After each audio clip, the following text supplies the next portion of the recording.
are three eco-focused hybrid cars. Two of them are plug-in, one of them is not, and they are keen to be as green as this garden centre.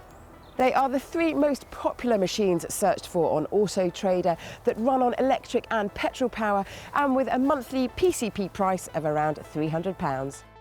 This is the Audi A3 Sportback E-Tron, the plug-in hybrid of the range, which means it's got a petrol engine, or unplug this and you can add some charge to the battery. It's significantly more expensive than the other two here today.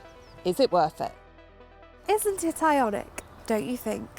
Well, I'm really tempted to give you a blast of Alanis Morissette. I will spare you that joy, mostly because I've got a stonking cold and not because I am a terrible singer. But anyway, this is the Hyundai Ioniq plug-in hybrid, which has an electric range of between 19 and 35 miles. This is the award-winning Toyota Prius, the granddaddy of the hybrid brigade. It has got 20 years of development to its name. With the back seats in place, it has got the biggest boot of the three, but if you go for the plug-in version of this, that space reduces because of a bigger battery.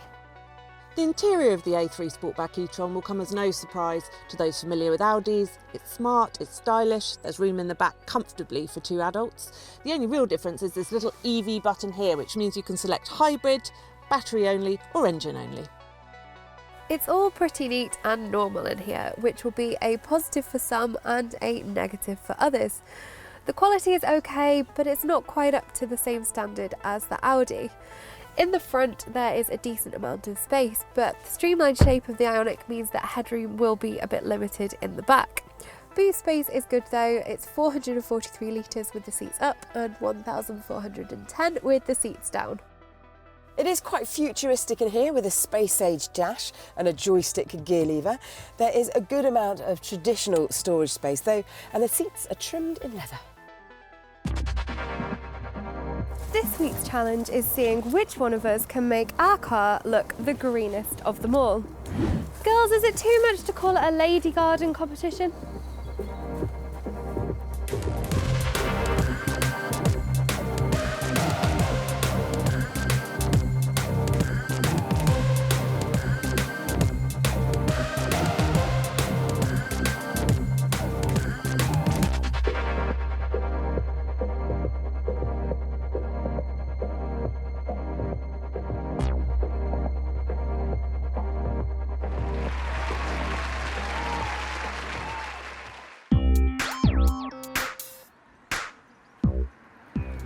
The Prius has got the biggest engine here at 1.8 litre, but even when it's combined with the electric motor, it is still the least powerful and gives out the most amount of CO2 by a long way at 76 grams per kilometre.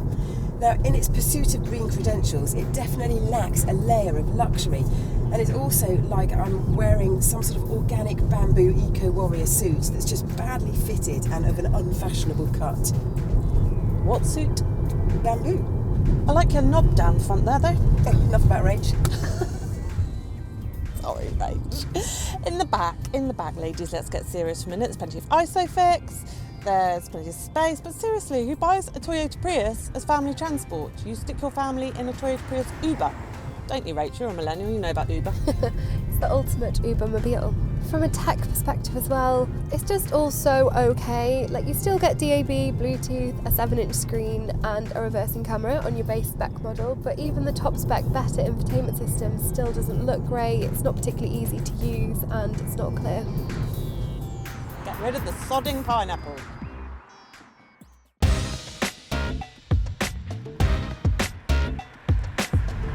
The Hyundai feels like a much more substantial car than the Toyota, and like the other two, this can run on pure electric only.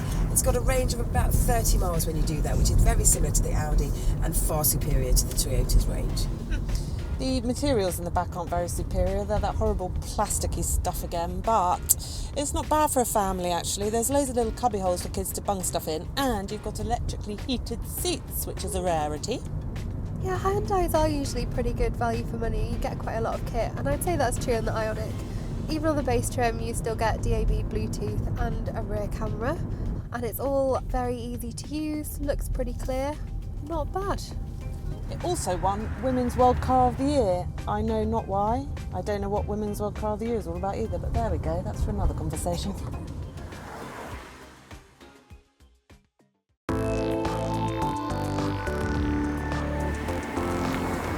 This is Audi's first plug-in hybrid car, and it has got the smallest engine, but it packs the biggest punch in the performance department.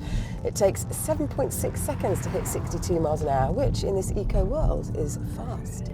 It's also got quite a fast charge for its electric motor, and it's also got a very smooth regenerative braking system. I like. The materials are pretty smooth in the back here, but it's not half as practical as the Hyundai. There's far less storage space and far less leg space. There's only one trim available in the e-tron, and it comes pretty well equipped. You get a 7-inch retractable screen, DAB, Bluetooth, Audi Connect services, software for managing your charging, and as ever with an Audi, it is all a pleasure to use. In third place this week, it's the dull but worthy Toyota Prius. In second place, the good value for money Hyundai Ioniq. But in first place, it's the expensive but extremely desirable Audi A3 Sportback E-Tron.